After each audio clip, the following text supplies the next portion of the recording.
السلام علیکم دوستو، اسکرین پر دکھنے والے اس شخصیت کو تو آپ میں سے زیادہ تر لوگ جانتے ہوں گے، لیکن کچھ معلومات ایسے ہیں جو زیادہ تر لوگ نہیں جانتے، تو آئیے جانیں گے آج کے اس ویڈیو میں۔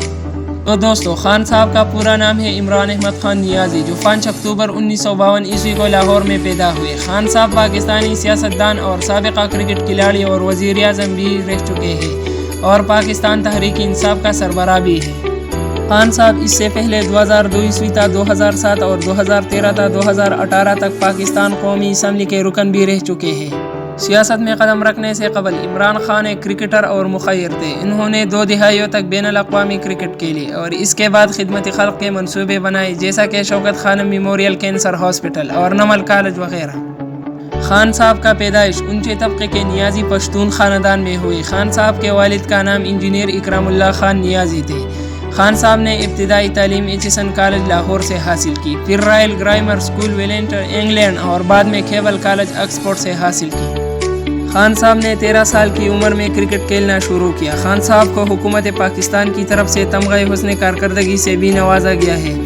شوکت خانم میموریل کینسر ہاسپٹل خان صاحب کے ایک اچھا اور رحم دل انسان ہونے کا ثبوت ہے۔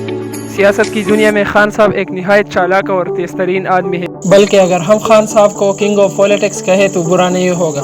دوستو، اگر ہم خان صاحب کے نیٹ ورتھ کی بات کریں تو خان صاحب کا ٹوٹل نیٹ ورتھ $50 ملین ہے۔ 16ویں صدی میں خان صاحب کے آباء و اجداد میں ہیبت خان نیازی شیر شاہ سوری کے معزز جنرل پنجاب کے گورنر رہے۔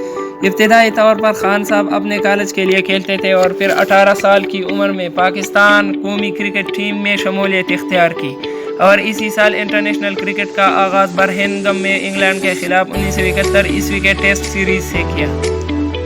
خان صاحب 1982 سے لے کر 1992 عیسوی تک پاکستان قومی کرکٹ ٹیم کے کپتان رہے، اور پھر خان صاحب نے اپنی قابلیت سے بطور کپتان پاکستان کو 1992 عیسوی کا انٹرنیشنل ورلڈ کپ جتایا، اور پھر اسی سال خان صاحب کی ریٹائرمنٹ ہوئی، جس کے بعد خان صاحب نے 1996 عیسوی کو پاکستان تحریک انصاف کی بنیاد رکھی، اور 22 سال کی انتھک محنت اور جدوجہد کے بعد بھاری اکثریت سے پاکستان کے 22ویں وزیر اعظم بن گئے، جس کی حکومت کو 3 سال کے بعد ہٹایا گیا۔ تو دوستو، آج کے لیے اتنا کافی تھا، تو ملتے ہیں اگلے ویڈیو میں، والسلام۔